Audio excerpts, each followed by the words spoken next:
মরমরার মুখটা খচিত পাথর দিয়ে তৈরি করা হয়েছে। সাহাবায়ে কেরাম হলে আরজ হন, ইয়া রাসূলুল্লাহ, ওগো আল্লাহর নবী মুহাম্মদুর রাসূলুল্লাহ, আল্লাহ যে বালাখানা অট্টালিকা তৈরি করিয়া জমিন রাখছে, সেই বালাখানা খাল লাগি তৈরি করেছে। বিশ্ব নবী ফরমায়, তিন আমল যত মুসলমানের লাইফের মধ্যে পাওয়া যাইব, তিন আমল যত মুসলমানের জীবনের মধ্যে পাওয়া যাইব, আল্লাহ রব্বুল ইজ্জত ওয়াল জালাল বলেন, আল্লাহর নবী বলেন, এই জান্নাতের মালিক ও মুসলমান হইবা। সুবহানাল্লাহ বড়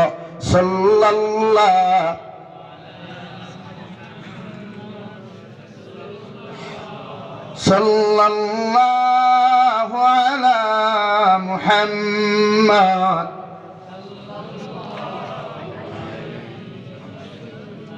আমার দুস্থ হল, আমার বুজুর্গ হল, বিশ্ব নবী বলেন, আল্লাহ জান্নাতের যে অট্টালিকা, জান্নাতের যে বালাখানা খানটা তৈরি করিয়া রাখছে, বালাখানার মধ্যে মরমরার মুক্তা খচিত পাথর দিয়া, এক কথায় দুনিয়ার ভাষায় যারা এয়ার কন্ডিশন রুম বলা হয়, এই জান্নাতের ভিতরে কোনো নাজ নিয়ামতের অভাব হইত নাই।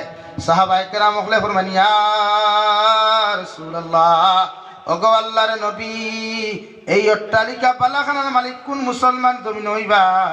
নবীজি ফরমাইন, এক নম্বর, ক্বালা লিমান আতাবাল কালাম, ও সমস্ত মানুষ এই জান্নাতের মালিক জমিন হইবা যাহাদের মুখের বাণী পবিত্র হইব, যাহাদের জবান ওখান আল্লাহ ওয়ালা হইব, জবান দিয়া পৃথিবীর কোনো মানুষের কষ্ট দেয় নাই, জবান দিয়া পৃথিবীর কোনো মানুষের খুঁটা দেয় নাই। আরে ফিঙ্গর গুলোর মুসলমান, আল্লাহ আমাদেরকে মুসলমান সম্মানী বানাইছে, পৃথিবীর কোনো মানুষের কষ্ট দেওয়ার জন্য নাই। চাহে জাতি ধর্ম বর্ণ নির্বিশেষে যে কোনো ডিপার্টমেন্টের মানুষ হোক না কেন, তার পিছনের দিন থেকে গুণা দিয়া তারে খুঁটা দেওয়ার কথা নাই, তার বাপর খাসলত দিয়া তারে খুঁটা দেওয়ার কথা নাই।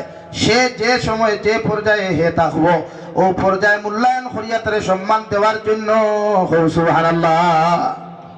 মানুষের পিছনের দিন দেখি তুলিয়া তারে সরু করবা না, হে গরিব তারে খুঁটা দিবা না, হে পঙ্গু তার পাও নাই তারে আপনি খুঁটা দিবা না, তার চোখ নাই খানা হইয়া তারে সরু করবা না।